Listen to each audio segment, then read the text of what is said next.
예, 안녕하십니까. 예, 잘 들리시죠? 예, 방금 소개받은 김세윤이라고 합니다. 오늘 우리 청소년 여러분들 그리고 많은 지도교사분들과 함께 동학에 대해서 한번 살펴보는 시간을 같이 가져보도록 하겠습니다.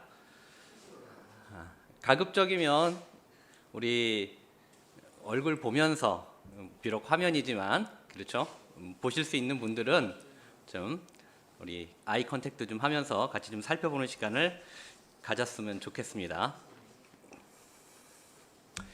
벌써 있는 5월도 하순으로 들어갔는데 하루하루 바쁘신 중에도 이렇게 많이들 참석을 해주셔서 감사합니다. 여러분들은 아마 동학은 많이 들어보셨죠? 동학은 아마 많이 들어보셨을 거예요. 학교에서도 많이 배우셨을 거고. 근데 이 동학에서 말하는 진정한 가르침에 대해서는 많이 들어보지 못하셨을 텐데 오늘은 그런 부분에 대해서 한번 같이 살펴보는 시간을 갖도록 하겠습니다. 자, 여러분들이 우리 인간이 동물하고 가장 큰 차이점이 무엇일까요? 한번 답변 좀 한번 해줘 보실래요? 나는 이것이 동물하고 인간의 가장 큰 차이점인 것 같습니다. 말로 해주셔도 좋고요. 아니면 채팅창으로 좀 해주셔도 좋겠습니다.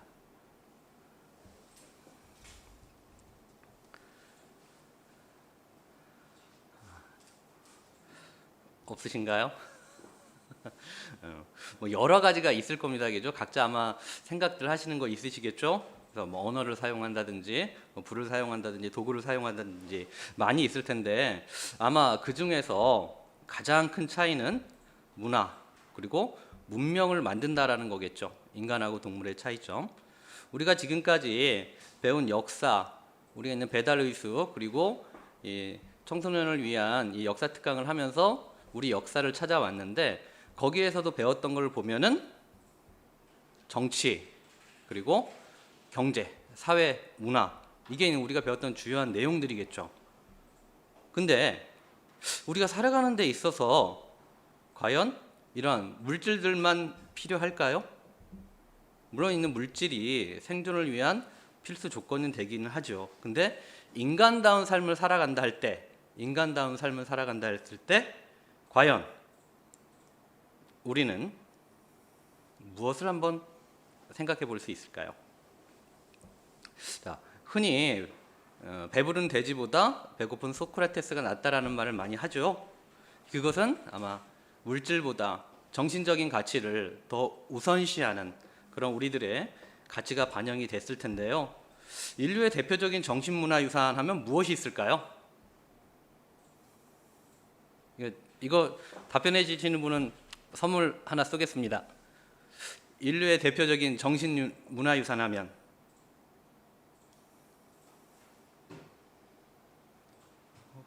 없으신가요? 혹시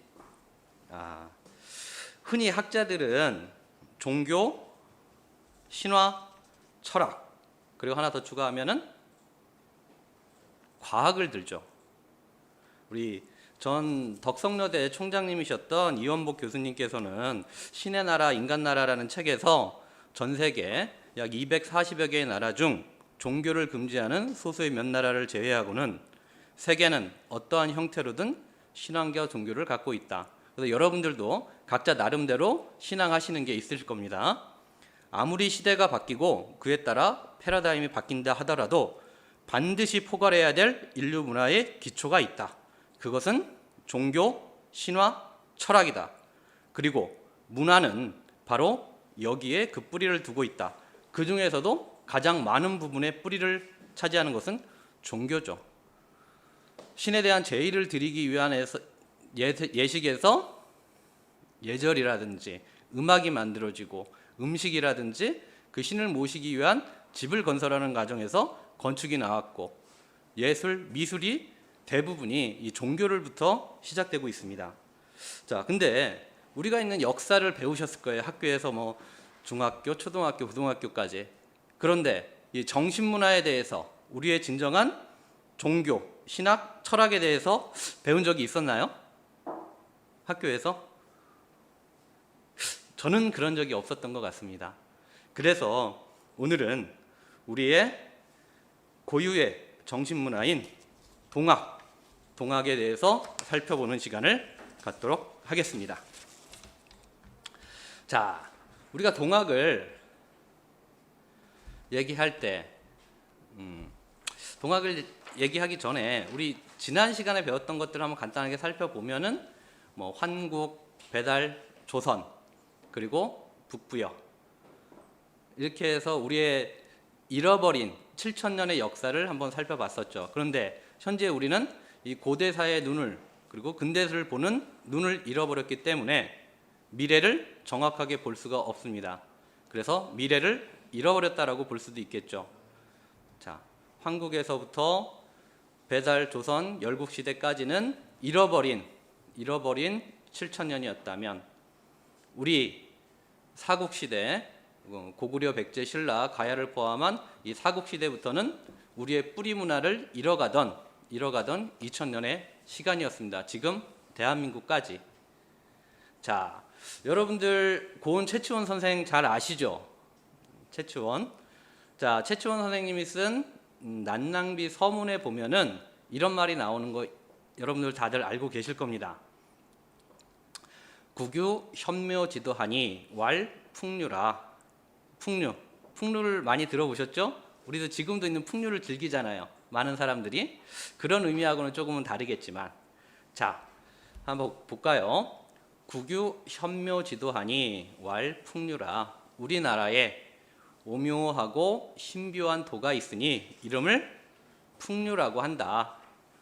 신뢰 포함 3교를 포함하고 접하 군생 모든 생명과 접해서 교화를 시킨다. 야, 용어가 어렵죠? 내용이 어렵습니다. 근데 여기서 있는 3교라고 했을 때는 유불선, 유교, 불교, 그리고 도교 이 세 가지를 얘기하는데 그 내용들은 일단은 좀 복잡하고 어려우니까 생략을 하고 우리의 전통 사상에서는 이 3교 유불선을 포함하고 있었다라는 거예요. 그럼 이 풍류가 뭘까요? 풍류. 그대로 해석하면은 바람풍자에다가 무르를 유자죠. 근데 이 풍은 이두식으로 표현하면은 밝다, 박달고 갈 때 발자, 그리고 류는 땅을 의미하는 달을 이두식으로 표현했다고 합니다. 또 다른 말로는 이 바람은 언제 어디서 불지 잘 알지 못하죠. 그래서 이 바람은 언제 어디로 오는지 가는지 알 수 없는 그러한 신령스러운 존재인 신을 상징한다고 합니다. 그래서 풍류는 그 본성이 빛, 광명, 천지의 온갖 조화를 짓는 신의 삶을 중심에 두고 있는 신교를 의미합니다. 근데 신교도 어렵죠. 여러분들이 들어보지 못하고 알지 못하고 배워보지를 못했으니까. 자, 근데 옛 기록에 보면 이 신교라는 말이 나오고 있습니다. 한번 볼까요? 우리나라는 신으로 가르침을 베풀고 옛 것을 쫓으니 그것이 풍속이 되어 사람들 마음이 안정되었다. 이 규원사화인데요. 신의 가르침이 바로 신교죠. 그리고 신도로서 가르침을 베푸니 태평이 가득하다. 동문서는 여러분들 국어 시간이라든지 많이 들어보셨죠? 조선 성종 때 서거정 등이 왕명으로 편찬한 역사책입니다. 역사책이라보다는 우리나라의 역대 시문 중에 훌륭한 것들을 모아 쓴 책이 동문선이죠. 거기에도 신도란 말이 들어있어요. 즉 조선시대까지는 우리가 신도라는 말을 사용을 했다라는 거겠죠. 자, 그리고 환단곡이 있는 단군세기를 보면은 이신시교라든지 그리고 신시봉기 보면은 이 삼신설교라는 말이 나옵니다.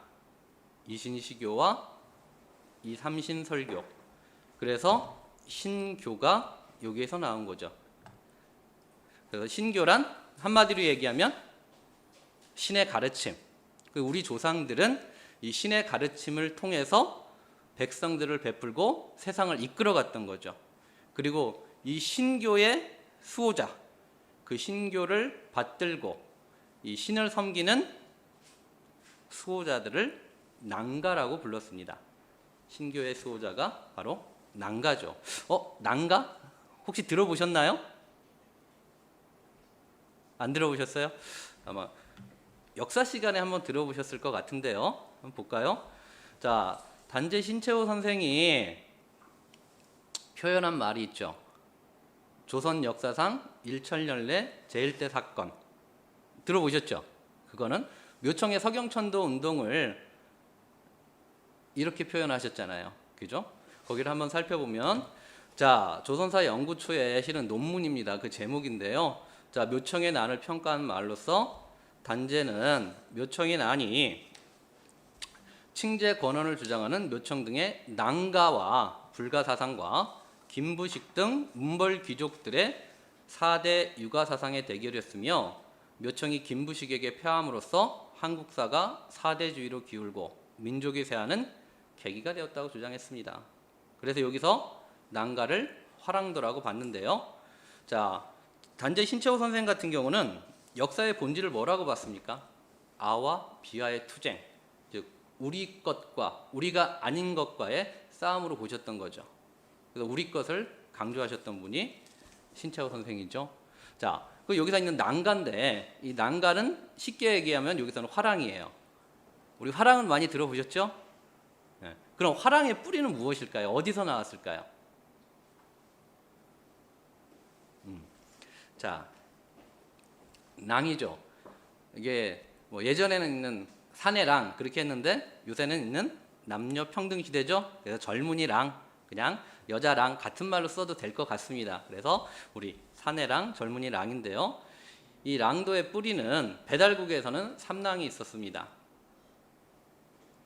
지난 시간에 우리 최경민 지도교사 선생님께서 수업하실 때 한번 살펴보셨었죠. 고조선에는 국자랑이라는 무리가 있었고요. 북부여에는 천왕랑, 그리고 고구려에는 조회선인, 검은 옷을 입었기 때문에 조회선인이라고 했던 거고, 백제는 무절, 신라는 화랑이죠. 이름은 달랐지만 그 시대에 이 신의 가르침을 베풀고 따르는 무리들이 존재를 했던 거죠. 고려 시대에는 제가화상이다. 그리고 조선 시대에는 선비. 우리가 있는 얘기하는 선비는 조선 시대 일반 유학자들이 아니라 진유. 그래서 진짜 우리의 역사의 맥을 이어갔던 선비들을 얘기를 합니다. 자, 랑은 자, 호수 삼신하야 이리 임명자를 위 삼시랑이니 본 삼신 시종지랑이요 해서 이게 랑이라는 말이 나오죠. 원래 삼신을 모시고 받들고 따랐던 사람들을 랑이라고 합니다. 삼신을 모시고 따랐던 사람들. 아, 어려운 말이 나오네요. 또 삼신이 나왔습니다. 야, 이거 이상한데요? 그죠? 야, 우리 신 배우는 시간인가요? 자, 삼랑은 배달 신야라. 그래서 있는 삼랑은 배달의 신하였다. 그래서 뿌리가 배달 시대부터 거슬러 올라갑니다. 배달 시대까지. 그래서 우리의 젊은이들이죠. 그럼 어떤 젊은이들일까요? 우리 여러분들 있는 삼국유사 고조선조에 보면 환웅께서 내려오실 때 혼자 오셨나요? 혼자 안 오셨죠? 무리 3,000명을 이끌고 내려오셨잖아요. 그죠? 풍백우사 운사와 더불어서. 그때의 3,000명이 랑이에요. 한 시대를 여는 지도자들, 그 시대를 이끌어갈 수 있는 인재들, 여러분과 같은 젊은이들이 랑입니다. 자, 근데 우리가 그 랑의 정신이라든지 이 삼랑의 의미를 불교가 이끌었던 고려, 그리고 유가를 정신문화를 삼았던 조선시대에 많이 잊어버렸죠. 우리의 역사를 잃어버렸기 때문에 그것이 다시 부활시킨 것이 동학입니다. 동학은 누가 만드신지는 잘 아시죠? 동학은 누가 만드셨죠? 그렇죠. 예, 최재우 선생입니다. 누가 대답해 주셨어요? 아, 야, 이따가 좀 챙겨 주십시오. 자, 최재우 선생께서 우리 동학을 만드셨는데 왜 그럼 그 당시에 동학이 다시 출현할 수밖에 없었는가? 시대 상황을 한번 살펴볼게요. 우리가 있는 1801년도에 정조 임금이 갑작스럽게 승하를 하시죠. 그리고 승조, 헌종, 철종 같은 어리거나 혹은 제대로 교육을 받지 못했던 왕이 즉위를 하면서 왕실에 있는 외척 가문들이 정권을 장악했던 시대가 있었습니다. 우리 역사에서는 그 시대를 무슨 시대라고 하죠? 무슨 시기? 세도정치. 그렇죠. 세도정치기다 그렇게 얘기를 하죠. 세도정치기에는 정치가 백성들을 위해서 제대로 이루어졌나요? 그렇지 않죠. 본인들의 이익을 위해서 백성들은 수탈의 대상이었을 뿐이죠. 그래서 삼정의 문란이라는 말 많이 들어보셨잖아요. 그죠? 그래서 전정, 군정, 환곡. 전정 같은 경우는 무명 잡세, 이름 없는 세금들. 그래서 예를 들면 뭐 운송료라든지 아니면 보관료라는 명목으로 백성들에게 수탈해 갔었고, 군정 같은 경우는 인증이라든지 족증, 세금 내기가 힘들어서 도망을 가면 주위 이웃들에게 대신 부과했던 게 인증이고 친척들에게 부과했던 게 족증이죠. 그리고 가장 심각했던 것은 환곡이었던 거고, 그 환곡은 춘대춘합제도죠. 빈민을 구제하기 위해서 국가가 저렴하게 빌려줬다가 가을에 농사를 지으면 약간의 이자를 받고 백성들의 생활을 안정시키려고 했던 제도인데 고리대처럼 이용이 됐죠. 그래서 삼정 중에 가장 큰 피해를 당했던 게 환곡이었죠. 자, 내적으로는 이런 세도 정치의 피해 속에서 백성들이 고통스러워했고 외적으로는 어떤가요? 대외적으로는 18세기, 19세기 되면서 17세기 이어서 영국에서 산업혁명이 일어난 이후로 서세 동점이다 해서 서양의 제국주의 세력들이 점차 동양으로 밀려 들어오고 있었습니다. 그래서 1840년도에 아편전쟁이 일어나고 그 결과 청나라가 문호를 개방을 했죠. 1842년 난징조약을 통해서. 그리고 일본은 1854년도에 미일 화친 조약을 통해서 문호를 개방을 해요. 그리고 1856년도에 에르오 사건이 일어나고 중국 같은 경우는 또 태평천국 운동이라든지 아니면 양무운동, 변법 자강운동 등등에서 혼란스러웠던 시기고 그 와중에 러시아와 조선이 있는 국경을 마주당하게 되죠. 이 베이징 조약을 통해서 러시아가 연해주를 차지하게 되면서 조선과 국경을 맞이하고 러시아 사람들이 조선을 넘어오는 사건들이 벌어지면서 서양 세력에 대한 거부감 혹은 서양 세력에 대한 두려움이 조선 사회를 휩쓸던 시기입니다. 그래서 내적으로의 정치적인 문란함과 서양 세력의 침략에 대한 두려움 속에서 만들어졌던 종교가 동학이다. 이렇게 볼 수가 있겠죠. 자, 배경은 간단히 살펴보면 그렇습니다. 그래서 그 당시에 1860년대에 우리 교과서에서 많이 보셨던 지도들일 겁니다.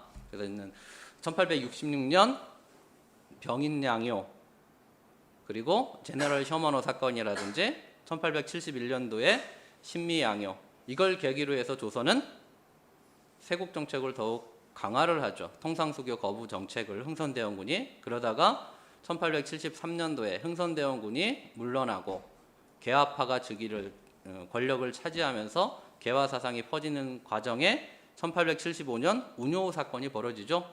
그걸 계기로 조선도 일본과 조약을 맺고 있는 본격적으로 세계사에 들어가게 됩니다. 근데 이 동양 삼국이 서양 혹은 일본과 맺은 조약들의 공통점은 뭡니까? 뭐였죠? 다 불평등 조약이었다라는 거죠. 우리의 자주권을 빼앗기는 그런 내용들이 다 들어 있었던 거죠. 자, 그러한 시대적인 배경 속에서 최수은 선생이 대신사께서 동학을 창조를 하시게 되죠. 그 시대적인 배경은 그렇고 또 개인적인 배경도 조금 살펴볼까요? 일단 여러분들 학교에서 동학을 많이 배우셨을 텐데요. 자, 동학에 대한 진실 혹은 거짓 한번 살펴볼까요? 첫 번째, 동학의 핵심 가르침 인내천이다. 맞나요? 틀리나요? 맞다는 친구들도 있고요. X자를 표현하신 분들도 계시네요. 맞다. 두 번째 한번 볼까요? 그럼 동학은 서학에 대응하여 만든 종교이다. 혹은 학문이다. 서양의 학문이었던 서학에 대응하기 위해서 만든 거다. 쉽게 얘기하면 그런가요? 아니에요? 이건 의견이 일치하시는 것 같으네요. 자, 그럼 우리 교과서 속에 동학이 어떻게 나와 있는지 잠깐 살펴보도록 하겠습니다. 자, 서양의 천주교가 서학이라는 이름으로 조선사회에 들어와서 대중에게 있는 파급되기 시작했죠. 왜? 평등 사상을 전파를 했기 때문에 당시 신분제 사회에서 가장 고통받았던 천민이라든지 평민들 그리고 이 부녀자들이 차별받았던 부녀자들이 환영을 했던 거죠. 자, 이때 서학의 침투에 대항하는 한편 성리학을 대신하여 새로운 이상사회를 목표로 유교, 불교, 도교 사상과 민간 신앙을 융합해서 등장한 것이 동학이다. 교과서에 이렇게 나옵니다. 그렇죠? 아마 그렇게들 많이 배우셨죠? 두 번째, 자, 동학의 교리 전개 과정은 시간이 흘러오면서 다양해지고 풍부해지는데 최재훈은 시천주 사상을 주장하게 된다. 시천주 사상은 천주를 모시라는 뜻으로 하늘님의 존재를 인정하고 하늘님의 뜻에 따라 생활하기를 주장합니다. 근데 이대 교주인 최시영은 사인 여천 사상을 주장하고 이러한 사상은 3대 교주인 손병희에 의해 동학이 천도교로 개창이 됨과 더불어서 인내천 사상으로 발전하게 되었다. 그래서 우리가 있는 동학하면 인내천이다. 그렇게 지금은 배우고 있죠. 학교에서. 세 번째, 자, 또 동학하면 또 떠오르는 것들이 뭐가 있습니까? 동학 농민운동, 그죠? 동학 농민운동. 그래서 그때 뭐를 주장합니까? 보국 안민이라든지 아니면 후천 개벽이라든지 이런 것들 주장했었다. 그렇게 아마 배우셨을 거예요. 자, 과연 이 동학의 진실은 그럼 과연 이것만 있었느냐 하는 것을 오늘 한번 살펴보도록 하겠습니다. 자, 우리가 동학을 진정한 근대사의 출발점이라고 표현을 합니다. 왜 그러느냐? 자, 그것들을 한번 살펴볼게요. 자, 한국사에서 진정한 근대사의 출발, 그리고 동북아시아에 있어서 근대사에서의 출발점이면서 인류사 전체에 있어서 근대사의 시작을 동학이다. 그렇게 평가를 합니다. 그럼 근대와 그 이전의 시대를 구별하는 기준이 있어야 되겠죠. 자, 그 기준을 한번 간단하게 한번 살펴볼까요? 서양 사회에서의 있는 근대, 그 기준이 됐던 사건은 시민혁명이에요. 그 이전을 보통 중세, 그 이후를 근대다 그렇게 얘기를 하는데 중세와 근대 사회의 특징을 살펴보면 중세는 봉건 사회였었죠. 그리고 계급 사회였고요. 신중심의 세계, 그래서 신관, 신학이 모든 학문의 어버이로서 만학의 왕이라 불리기도 했었죠. 신중심의 세계관을 가지고 사회를 이끌어갑니다. 그리고 사회는 수직적인 계층 사회였었죠. 그래서 교황이라든지 성직자 같은 사람들이 최고 권력을 가지고 있었고 그 밑에 귀족 혹은 평민, 농노들이 생활하는 그런 계층적 사회였었죠. 정치체제는 전제 왕정이었던 거고. 자, 근대 시민혁명을 겪으면서 물론 그 사상적 배경은 계몽 사상이 바탕이 되기는 하죠. 그래서 인간 중심 세계관, 르네상스를 거치면서 본래 인간 중심의 세계관으로 다시 들어서게 되죠. 그래서 개인의 자유와 평등이 존중되고 국가가 개인의 재산, 생명, 신체의 자유를 강제할 수 없는 사회로 변하게 됩니다. 그리고 정치 체제는 공화정으로 바뀌는 경우가 많았고요. 물론 지금도 있는 왕정이라는 형식을 유지하는 나라들은 있죠. 입헌군주제라는 이름으로. 자, 그렇지만 이렇게 시민의 자유와 권리가 존중되는 사회가 기본적으로 근대 사회였다. 이렇게 정리를 해두시면 되겠죠. 자, 그럼 우리나라의 시대 구분을 간단하게 한번 살펴보도록 하겠습니다. 이건 정형화된 개념은 없어요. 학자들마다 자신의 관점에 따라서 조금은 차이가 있을 수 있다는 것은 염두에 두시고 한번 들어봐 주시기 바랍니다. 일반적으로 교과서상에서는 고대, 중세, 근세, 근대, 현대 이렇게 구별을 하죠. 그래서 고조선부터 해서 남북국 시대까지를 보통은 고대 사회다. 우리가 그렇게 배우고요. 중세는 고려 시대죠. 그리고 근세는 조선 전기, 이성계가 1392년 조선을 건국한 이후에, 자, 조선 후기 하면 보통 세도 정치 그 시대까지 흥선대원군을 포함시키기도 하고 아니면은 흥선대원군을 따로 떼기도 하죠. 근대는 개항 이후 일제 강점기까지. 물론 세계사적으로 봤을 때는 근대를 18세기까지 보기도 합니다. 그리고 현대 사회를 이제 1차, 2차 세계대전 이후를 세계사에서는 현대사회로 보죠. 우리나라에서는 해방 이후를 보통 현대사회다 그렇게 얘기를 해요. 자, 그런 과정에서 근대 아까 특징들, 시민의 자유와 권리가 존중되고 개인의 이상을 실현할 수 있는 사회의 모습을 부르짖었던 게 동학이죠. 동학농민운동. 그럼 그들이 바랐던 세상하고 그 힘의 원천은 무엇이었는가? 그럼 뿌리를 한번 찾아가 봐야 되겠죠. 자, 1894년도에 갑오 동학혁명. 요새는 있는 혁명이란 말로도 많이 표현을 하죠. 그전에는 제가 배울 때는 동학난이다 이렇게도 배웠었고 아니면 동학농민운동이다. 요새는 운동이라는 말을 가장 많이 쓰기는 하죠. 그 결과 그 과정 속에서 일어났던 게 청일전쟁이죠. 청일전쟁. 자, 그리고 1904년부터 1905년 사이에 러일 전쟁이 벌어지죠. 그리고 1914년에 제1차 세계대전이 벌어지고요. 1919년에 3.1운동이 일어납니다. 그런데 중요한 것은 우리가 동학혁명이 실패로 끝났죠. 1894년 당시에는.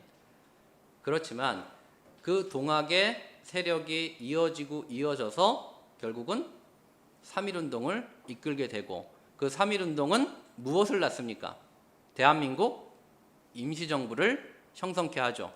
그 대한민국 임시정부가 대한민국으로 이어져 왔고 결국은 우리 대한민국의 뿌리를 역사를 찾아 들어가서 본다면 그 기원은 동학으로까지 올라갈 수 있다. 동학농민운동까지 올라갈 수 있다라고 볼 수도 있겠죠. 그리고 1939년 있는 제2차 세계대전, 이건 태평양 전쟁이죠. 자, 그리고 1950년에 남북 6.25 전쟁이 일어나고 53년에 휴전이 이루어지는 것까지 우리의 근대사는 이렇게 동학으로부터 비롯됐다라고 볼 수 있습니다. 여러분들 있는 재작년인가요? SBS에서 녹두꽃이라는 드라마를 방영했던 적이 있었습니다. 그렇죠. 혹시 보신 분 계신가요?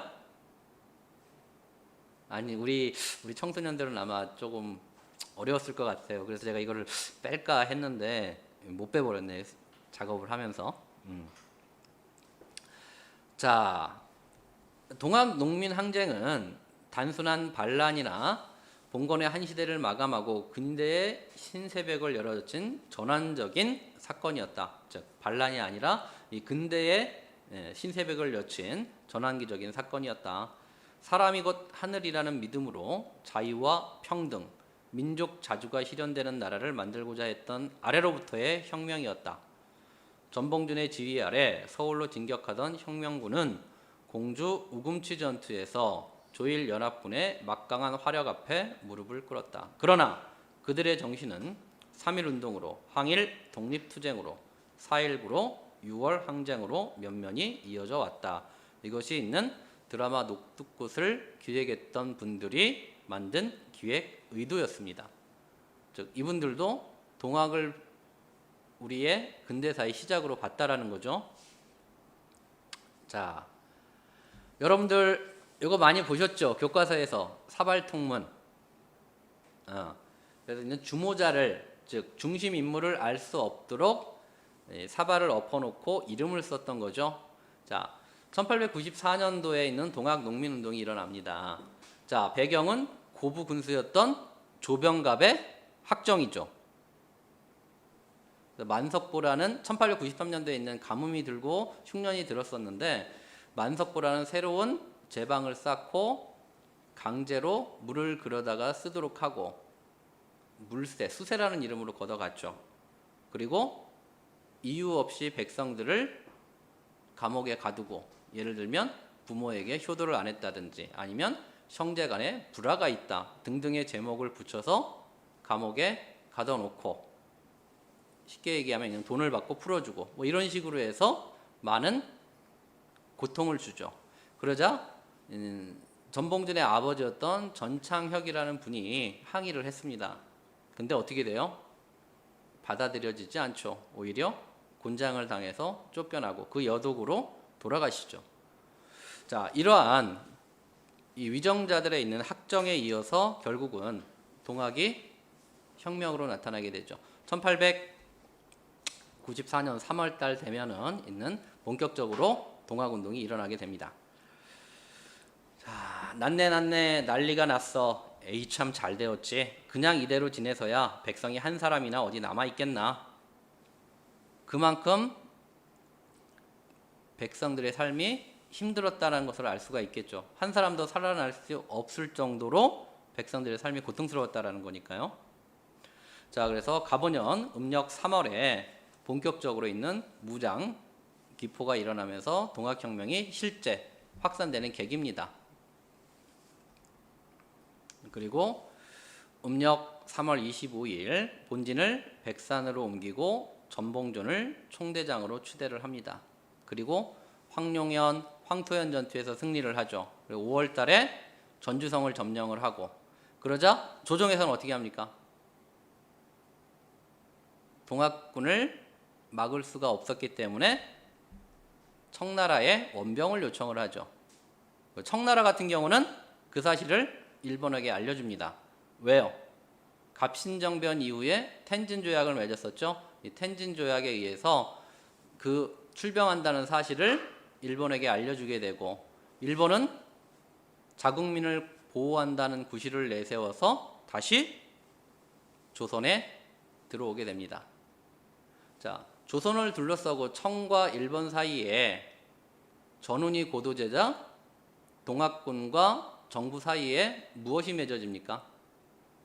전주 화약이라는 게 맺어지죠. 전주 화약이 맺어지면서 동학 농민군들이 전라도 일대를 스스로 다스리죠. 자치를 합니다. 그 자치기구가 뭐였죠? 직강소요. 아, 우리 역시 역사를 좋아하는 친구들은 다 잘 알고 계시죠? 직강소를 설치를 합니다. 그 직강소를 우리의 역사에서는 아시아 민주주의의 기원이다까지도 평가를 하고 있습니다. 자, 그렇지만 일본이 6월 4일 날 경복궁을 점령을 하죠. 6월 달에. 자, 그러면서 청일전쟁이 벌어지고,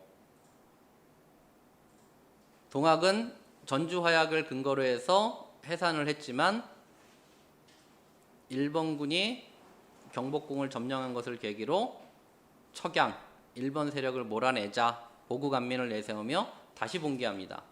이때는 어떻게 됩니까? 우금치 전투에서 패하게 되죠. 10월, 11월 달에 걸쳐서 공주 우금치 전투에서 패하면서 결국은 미완의 혁명으로 남게 됐던 겁니다. 자, 그 당시 일본군과 관군의 주력 무기는 최신식 기관총이에요. 동학 농민군은요. 아까 살펴봤듯이 주로 죽창이라든지 화승총, 불 붙이고 심지어서 타들어가는 시간까지 기다려야 했던 총들이죠. 자, 아무리 정신적으로 사상적으로 강했다 하더라도 현실적인 물리적인 한계 때문에 실패를 할 수밖에 없었죠. 결국은 이 동학을 이끌었던 많은 지도자들, 뭐 손아중이라든지 김계남이라든지 이런 분들 잡혀서 있는 처형을 당하죠. 이분도 지금 누구예요? 전봉준. 네, 전봉준 장군입니다. 자, 잡혀가는 모습이에요. 아유, 근데 있는 총대장이었으니까 예우에서 이렇게 가마에 모시고 가는 건가요? 그건 아니겠죠. 당시 있는 전봉준 장군이 다리를 다쳐서 걸을 수가 없었습니다. 그래서 이렇게 지금 가마에 태워가지고 서울로 있는 압송을 하는 그런 장면이죠. 자, 이것은 있는 종강역 앞에 최근에 설치된 전봉준 장군의 모습이죠. 아까 있는 가마에 끌려가는 모습을 형상화하신 거죠. 근데 무엇이 살아있습니까? 눈이 살아있죠. 눈빛. 우리가 좀 이런 모습들 어떠한 상황에서도 잃지 않는 기계는 좀 배워야 할 부분이 아닌가 싶어요. 자, 동학혁명은 이렇게 실패로 끝났습니다. 근데 그들이 꿈꿔왔던 세계는 과연 어디서부터 시작을 했던 걸까요? 그 근원을 한번 찾아가 봅시다. 자, 손병희 선생 같은 경우는 아까 마지막으로 뭐 주장했다고요? 인내천이었어요. 그렇죠. 그리고 최시영 선생은 양천주. 길을 양자예요. 하늘에 천주가 계시듯 내 마음에 하늘님이 계시니까 그 하늘님을 길러라. 그리고 동학을 창도하셨던 최재우 선생께서는 시천주를 주장을 하셨습니다. 그럼 동학에서 가장 근본적인 가르침은 뭘까요? 인내천인가요? 시천주인가요?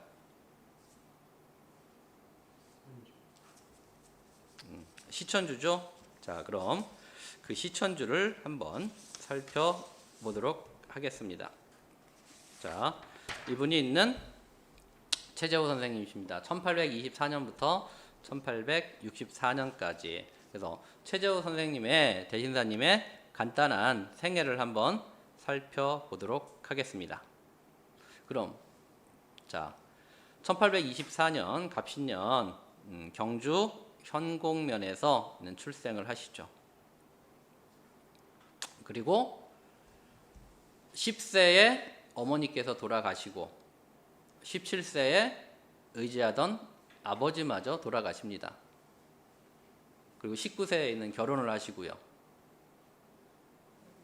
원래 근데 최수훈 대신사는 뭐 조금 차이는 있는데 뭐 서자다 혹은 서자가 아니다 그렇게도 얘기를 하는데 어머니가 제가녀셨어요. 조선시대의 제가녀는 어때요? 제가녀의 자식은 과거 시험, 문과를 응시할 수 없었습니다. 그래서 최재우 대신사는 어려서 한학을 공부를 하긴 했지만 현실적인 한계 때문에 과거에 나아갈 수 없었죠. 그래서 19세 이후로는 한 2년 정도는 또 문과도 준비를 하셨던 것 같아요. 기록을 보면. 근데 어떤 계기가 돼서 문과도 포기를 하시고 결국은 생계를 위해서 있는 장사를 하시게 됩니다.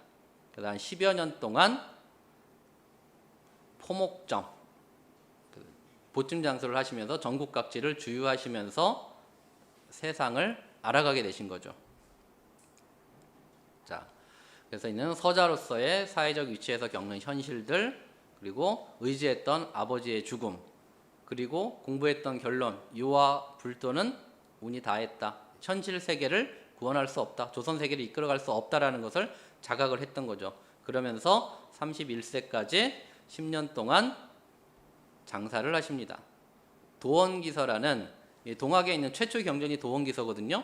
1879년도에 만들어진 책인데 거기에 있는 표현말로 주유8로 혹은 뭐 주유8도, 8도를 돌아다니시면서 있는 인정을 살펴보신 거죠. 민생을 체험하신 거고요.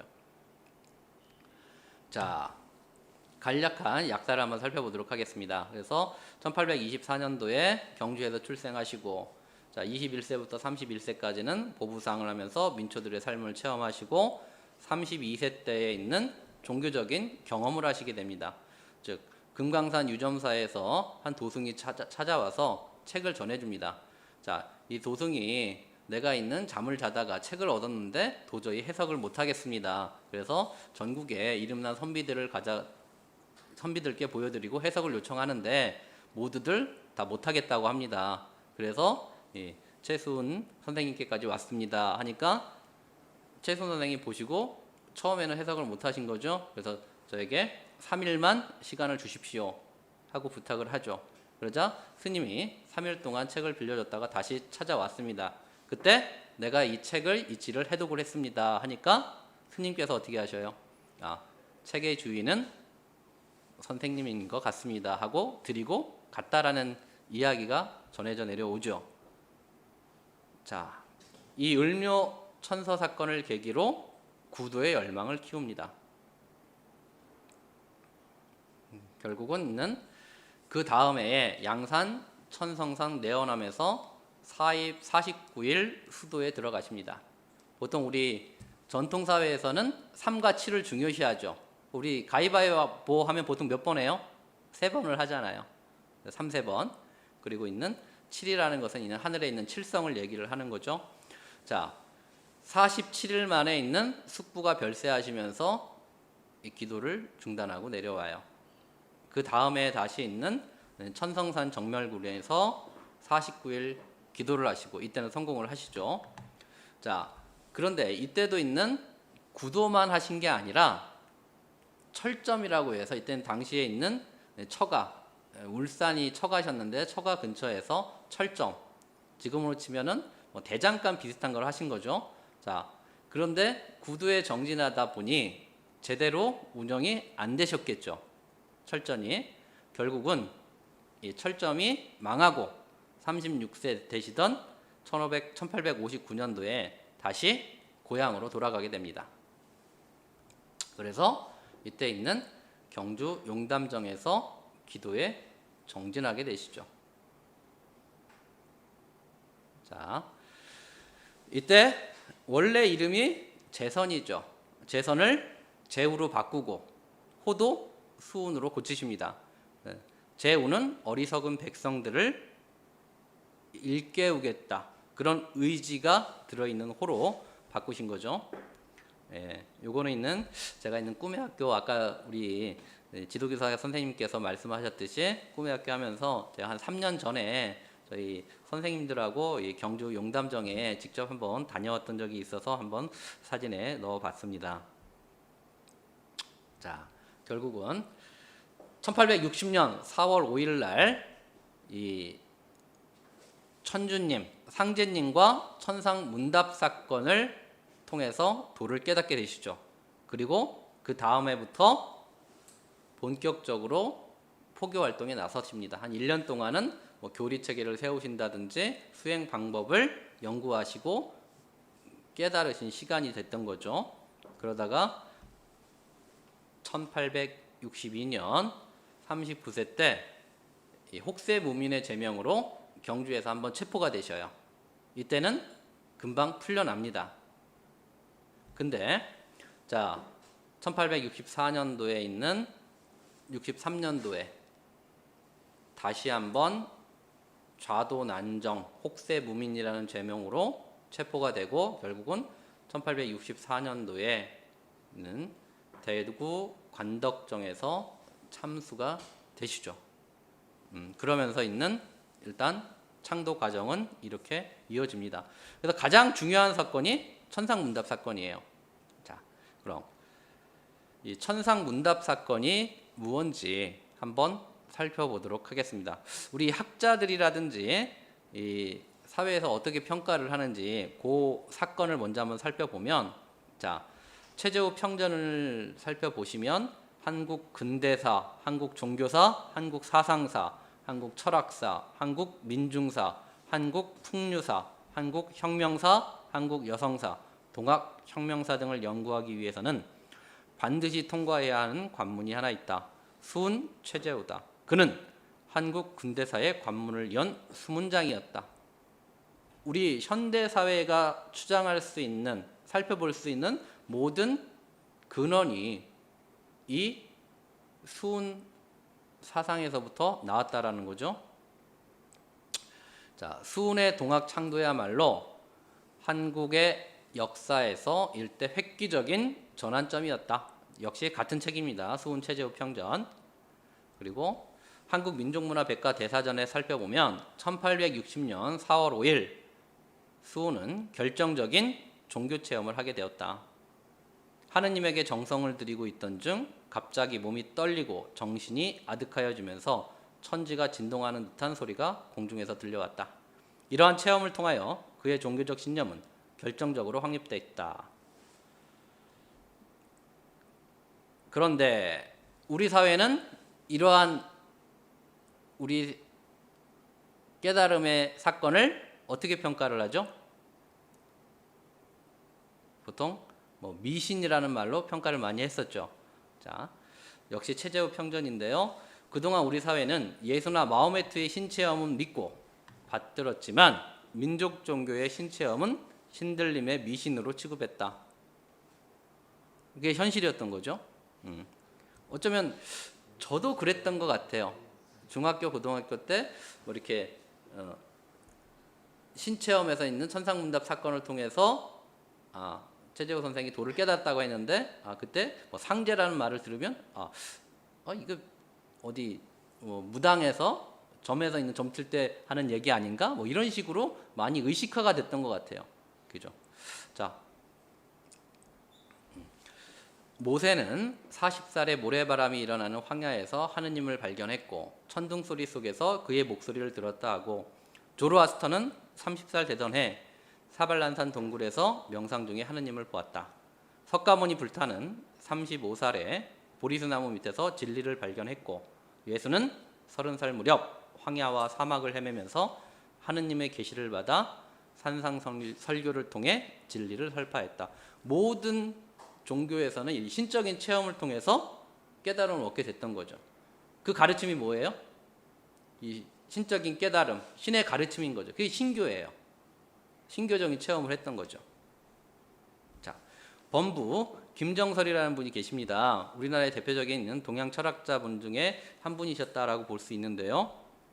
이분께서는 금년으로서 100년 전 경신년 4월 5일에 정말 어마어마한 역사적 대사건이 경주에서 발생했다. 37세 되던 경신년 4월 5일에 수훈 최재우는 천계를 받았다는 것이다. 하늘님으로부터 받았다라는 거죠. 이것이 과연 역사적 대강령이며 이것은 동시에 신도 성시 정신의 기적적 부활이라 할 것이다. 정말 어마어마한 역사적 대사건이었다. 아는 분들은 이렇게 표현을 하셨던 거죠. 신도 성시 정신, 신도가 무성하게 발달했던 시대의 정신이 다시 부활한 거죠. 즉 우리의 배달국이라든지 그 조선의 정신이 다시 되살린 것을 동학이었다. 그렇게 평가를 한 거죠. 최재우가 나타나 하느님의 참모습을 증언하고 강령의 위력을 새로이 천명하게 되니 실로 도를 잃은 지 1000년 만에 분명히 신도는 재생한 것이다. 이것은 역사의 기적적 약동이다. 우리가 고려 조선왕조 약 1000년 동안 불교, 외래사상이었던 불교와 유교에 우리의 정신을 빼앗겼던 거죠. 그걸 다시 찾는 계기가 됐다라는 거죠. 그래서 다시 말씀드리면 환국 배달 조선의 원형 창세 문화인 신교의 진정한 부활, 그 우주적 부활 대사건이 바로 동학이고 이것이 바로 진정한 근대사의 출발점이다. 그렇게 볼 수 있다라는 거죠. 자, 동학의 대표적인 경전 세 가지가 있습니다. 도원기서, 동경대전 그리고 용담유사가 있는데 여러분들 학교에서는 동학의 경전하면 동경대전하고 용담유사는 많이 들어보셨죠? 그거는 많이 알려져 있던 건데 이 도원기서 같은 경우는 좀 늦게 발견이 됐습니다. 그래서 아직은 대중화는 안 됐다 이렇게 좀 볼 수 있을 것 같아요. 자, 그 중에서 오늘은 이 동경대전에 나와 있는 동경대전에서 이 천상문답 사건을 어떻게 표현하고 있는지를 한번 살펴보도록 하겠습니다. 조금만 더 간단하게 살펴드리면 동경대전 같은 경우는 동학의 경전을 빠짐없이 모아 엮은 책이라는 뜻이고 이 용담은 있는 최수훈 대신사를 얘기하는 거고요. 유사는 선생님이 남겨신 글이라는 뜻이에요. 그런데 이 동경대전은 한자로 쓰여진 글이고 용담유사 같은 경우는 한글 가사로서 일반 백성들이 쉽게 동학을 이해할 수 있도록 정리를 하신 책이다. 그렇게 이해를 하시면 되겠습니다. 자, 천상문답 사건입니다. 자, 가장 핵심적인 것은 무엇일까요? 끝부분에 있습니다. 한번 볼까요? 불이 4월에 빨간색으로 표현을 해드렸죠. 뜻밖에도 4월에 심한 신전하야 마음이 선뜩해지고 몸이 떨려 질부득 집중이야 질병인 듯한데 증세를 알지 못하겠더라. 엄부득 난상지제에 말로는 형용하기 어려울 즈음에 유화 선어 홀립 이중하야 유화 하늘에서 선어 신선의 말씀이 들려왔다. 홀연듯 들려왔다라는 거죠. 귀에. 경기 탐문즉 놀라 일어나서 물었다. 그죠? 그런 이상한 신비스러운 말씀이 들리니까 놀라서 일어나신 거죠. 자, 물궁하라. 두려워 말고 놀라지 말아라. 겁나지 말아라. 세인 위야 상제연을 세상 사람들이 나를 상제라고 하는데 여부지 상제야. 너는 상제를 알지 못하느냐. 즉 세인이 위야 상제연을 세상 사람들이 나를 상제라고 하는데 여부지 상제야. 너는 어찌 상제를 모르느냐. 최수훈 선생님께서도 제대로 모르셨던 거죠. 어떻게 보면은 유학에서의 상제, 유교에서도 상제를 씁니다. 근데 그때는 인격적인 존재로 보지 않죠. 그냥 하늘을 대행하는 어떻게 보면은 약간은 무형적인 존재로 보죠. 그런 부분이 있습니다. 즉 아버지의 도, 하늘 아버지죠. 하느님의 도를 직접 받은 아버지의 도담을 직접 듣고 깨치는 진정한 진리 성숙의 새 세상을 맞이하게 된 것. 이것이 바로 동학의 출발점입니다. 즉 우리의 신교를 받은 것이 동학의 출발점이 됐던 거죠. 자, 그래서 최수훈 대신사에게 너에게 무궁무궁한 도법을 주노니 닦고 다듬어 수련하여 글을 지어서 사람들을 가르치고 법을 정하여 덕을 펴면 너로 하여금 장생케 하여 천하에 빛나게 하리라. 그래서 이는 주문을 짓고 시천주 주문을 짓고 세상에 반포를 하게 됐던 거죠. 자, 동학이 선언한 3대 메시지 어떻게 보면 오늘의 가장 핵심적인 부분이 되겠습니다. 자, 첫 번째 무국대도 시대가 열린다. 무국대도. 몽중노수 문답가에 보면 만고 없는 무국대도 이 세상에 날 것이니 그래서 무국대도가 난다고 표현을 합니다. 무국대도. 그리고 아까 살펴봤던 유도불도 누천년에 운이 역시 다했던가 유가와 불가가 이끌어가는 세상은 수천 년이 지났는데 운이 끝났다. 그죠? 자, 가장 핵심적인 단어는 무국대도죠. 그럼 무국이라는 게 뭔가 이것이 있는 가장 중요한데 자, 지구촌의 일가, 지상의 이상낙원 그리고 새 시대를 상징하는 우주론적인 언어로서 무국은 다함이 없는, 거침이 없는 모든 것을 표현하는 일단은 그런 식으로 여러분들이 이해를 해주시면 될 것 같아요. 그래서 모든 것을 행할 수 있는 큰 생활 진리 이것이 있는 무국대도다. 두 번째, 시천주. 아까 있는 시천주 살펴봤었죠. 시천주. 자, 모실 시자의 천주. 하늘의 주인님. 즉 기독교식으로 얘기하면 하느님이 되겠죠. 그리고 불교식으로 얘기하면 미륵부처님이 될 거고요. 하늘의 신, 그 천주님을 모셔라. 자, 그래서 있는 동경대전이라든지 용담유사 같은 곳에 보면 상제라는 표현이 5번 나오고 하늘님 30회, 그리고 있는 천주라는 말이 13회 나오게 되는데, 자, 여러분들 천주 어디서 많이 들어보셨죠? 천주교 얘기 많이 들어봤잖아요. 그죠? 천주교, 서양에 있는 카톨릭을 우리가 보통 천주교라고 하는데, 그것은 어디서 나왔을까요? 마테오 리치 신부님이 쓴 책에 기원을 하고 있죠. 즉, 이 마테오 리치 신부님이 중국에 건너가서 천주실이라는 책을 썼습니다. 이 책이 우리나라에 넘어오면서 우리나라에서 있는 천주교 서학이 포교가 되기 시작을 했던 거죠. 거기에 오원 천주는 화원 상제다. 우리나라 말로 천주는 중국말로 상제다. 그래서 있는 천주하고 상제님이 같은 분이다. 자, 그렇게 표현을 했죠. 그리고 자, 용담유사 안신가 보면은 호천궁궐 상제님을 내가 어찌 알까 보냐. 그래서 천주님, 뭐 상제님, 그리고 뭐 하늘님 등등 표현은 다르지만 결국은 같은 분을 지칭한다라고 우리가 정리를 할 수 있겠습니다. 자, 시천주 조화정, 영세불망만사지, 직위금지, 원희대강.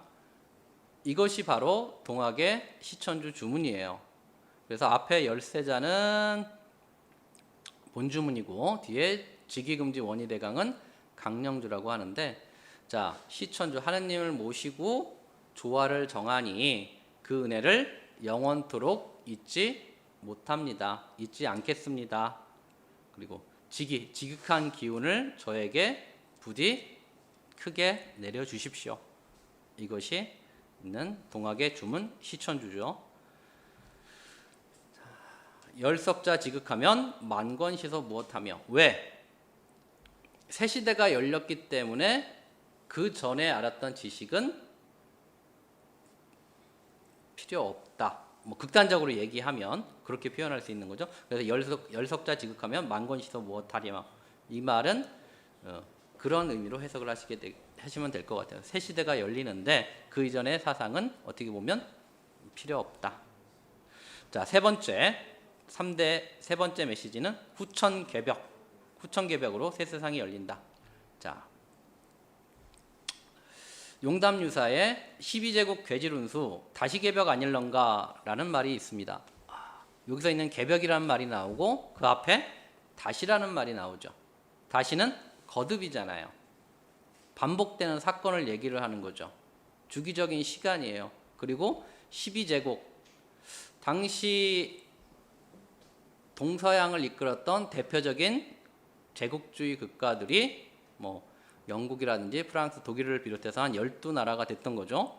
여기에 있는 괴질운수, 이름을 알 수 없는 질병이 되겠죠. 괴질운수, 다시 개벽 아닐런가. 어떻게 보면 지금의 우리 상황을 얘기할 수도 있겠죠. 코로나라는 우리가 겪어보지 못한 사건이 있죠. 자, 오늘 아침에 찾아보니까 전 세계에 있는 코로나 확진자가 1억 6천만 명이 넘었습니다. 그죠? 그리고 사망자가 340만 명. 진정한 뭐 괴질병이라고 하기는 좀 그렇지만 그래도 우리나라 미중유의 사태라고 볼 수 있겠죠. 그 말 저 말 다 던지고 하늘님만 공경하면 아동방 3년 괴질 죽을 염려 있을 소냐.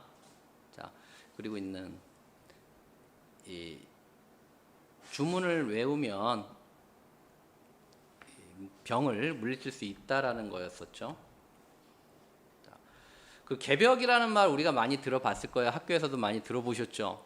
보통 있는 10개자, 10벽자를 얘기를 하는데 이 개벽이 무엇일까요? 개벽은 이 동양의 우주론 그리고 동양 문화를 상징하는 언어라고 볼 수 있습니다. 천계지벽의 준말이에요. 하늘이 열리고 땅이 열린다라는 뜻인데요. 자, 아까 있는 다시개벽이라고 얘기했죠. 그래서 순환하고 반복되는 거예요. 동양에서 봤을 때는 지금 우리가 살고 있는 세상을 아주 쉽게 있는 선천이라고 얘기를 하고요. 앞으로 우리가 맞이하게 될 세상을 후천이라고 합니다. 그리고 이 이 시간대를 보통 한 12만 년 전으로 얘기를 해요. 구체적으로 12만 9,600년이다라고 얘기를 하는데 우주의 봄에 개벽이 있었던 거예요. 그래서 있는 사람들이 탄생을 하죠. 우리가 역사에서 아마 배우셨을 거예요. 현생 인류가 호모 사피엔스 사피엔스인데 약 4 내지 5만 년 전에 출현을 했다. 그래서 있는 뭐 동굴벽화 남기고 뭐 살아왔었다. 그렇게 배우셨잖아요. 그죠? 자, 그리고 선천개벽이 있고 이 우주의 봄, 여름 동안 살아가겠죠. 그러다가 우주의 가을, 겨울 때가 되면은 후천개벽이라는 게 열린다. 그때가 되면 뭐 종교적으로 표현하면 많은 뭐 불교식으로 얘기하면 뭐 말세라든지 아니면 이렇게 이런 현상이 나타난다라고 얘기를 하는 거죠. 그래서 이 개벽을 좀 알아두시면 좋을 것 같습니다. 이 현대 사회에서 다음 세상으로 넘어갈 때 나타나는 현상이 개벽이다. 쉽게. 자, 거의 있는 마지막입니다. 좀만 참아주세요. 자, 아시아 이상주의라는 책을 혹시 보신 분들이 계시나요? 자, 이용범 박사님이라고 자, 미국에 있는 정경대학교 있는 뭐 교수님하고 하셨던 분인데 얼마 전에 있는 작고를 하셨는데요. 이분께서 쓰신 책이 아시아 이상주의예요. 자, 그 태평천국과 태평천국 운동 아까 살펴봤던 중국의 그리고 동학혁명의 사상의 세계사적 의미라는 부제로 달려 있는 책인데요. 이분이 자, 미국에서 공부를 하시는데 박사학위 논문으로 있는 동학을 써달라는 요청을 받으셨답니다. 근데 왜 동학을 박사학위 논문으로 써야 됩니까? 하고 여쭈니까 한국을 이해하기 위해서는 두 가지가 필요한데 하나는 대원군이고 또 다른 하나는 동학이다. 대원군에 대한 연구는 어느 정도 진행됐으니까 동학을 연구해달라. 철학적인 부분이고 사상적인 부분이었기 때문에 이해하기 힘들었던 거죠. 이분들이.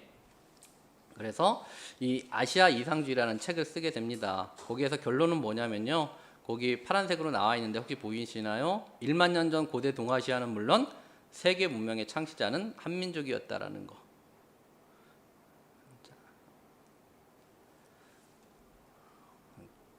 서양 지성 세계에 커다란 충격을 줬던 책입니다. 그래서 이 책이 미국에 있는 아이비 리그에서 교재로도 쓰였던 책이고요. 오바마 정권 시대에 키친 캐비넷이라고 해서 공식적이진 않지만 이 대통령의 자문 역할을 하셨던 분이 이용범 박사님입니다. 그래서 우리나라에 대한 인식이 오바마 정권에서 그리고 특히 오바마 대통령에서 많이 변하게 됐던 계기가 됐던 분이죠. 자, 그래서 아시아 이상주의에서는 어떻게 나오느냐? 2차 세계대전이 끝난 지 반세기가 지났음에도 불구하고 한국인은 식민지 유산을 극복하지 못했다. 그 일례로서 이기백 교수에 있는 한국사를 하버드 대학에서 번역을 하는데 동이족, 우리 동이잖아요. 우리 동이족을 아시안 바바리안, 아시아의 야만인이다 이렇게 표현을 했던 거죠.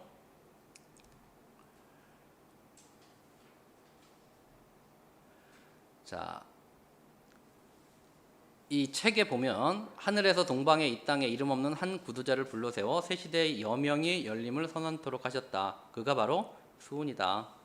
19세기 동아시아에서는 대규모 이상주의 운동이 일어났다. 근데 한국의 민족의 역사는 이 운동으로부터 시작되었다고 할 수 있다. 19세기 후반 한국에서 발생한 동학운동이다. 수훈의 동학은 하느님의 이름으로 통치한다고 주장함으로써 외세로부터 나라를 구한다는 뜻으로 봉기했다. 동학운동은 한국 역사상 최대의 이상주의 봉기였다.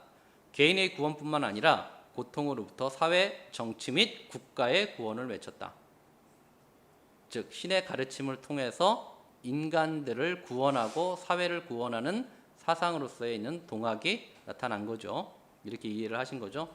자, 그리고 있는 유라시아 견문이라는 이 원광대학교 이병준 교수님이 쓰신 책이 있습니다. 이분께서는 있는 개벽파가 일어나야 한다. 개벽파를 일으켜 세워야 한다. 개화파만 있던 것이 아니다. 마주편에 척사파만 있었던 것도 아니다. 그 구한말의 상황이죠. 개화와 척사의 대립 속에서 우리나라가 혼란에 빠졌다라고 지금 평가를 하는 건데 그것이 아니라 개벽파가 있었다라는 거죠. 우리의 역사는 그리고 승리한 개화파가 만들었다라는 거죠. 자, 그리고 결국은 우리나라를 바로 세우기 위해서는 새로운 개벽파가 나타나야 한다라는 것이 결론이죠.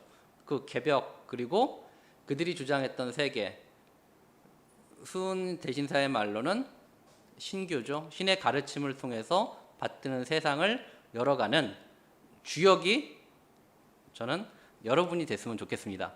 여러분이 그럴 자격과 자질이 충분히 있다고 생각을 하고요. 자, 여러분들이 잘 아시는 백범 김구 선생이죠. 백범 김구 선생님도 동학 신도셨어요. 18세에 여러분 만날 때 황해도 해주에 접주셨습니다. 일종의 해주 지역의 동학 책임자였어요. 나라를 이끌어가는 아까 젊은이들이 랑이었던 거죠. 여러분들이 그 역할을 해주시기를 바라면서 이 김구 선생님이 하셨던 말로 오늘 강의를 마무리할까 합니다. 같이 한번 읽어볼까요?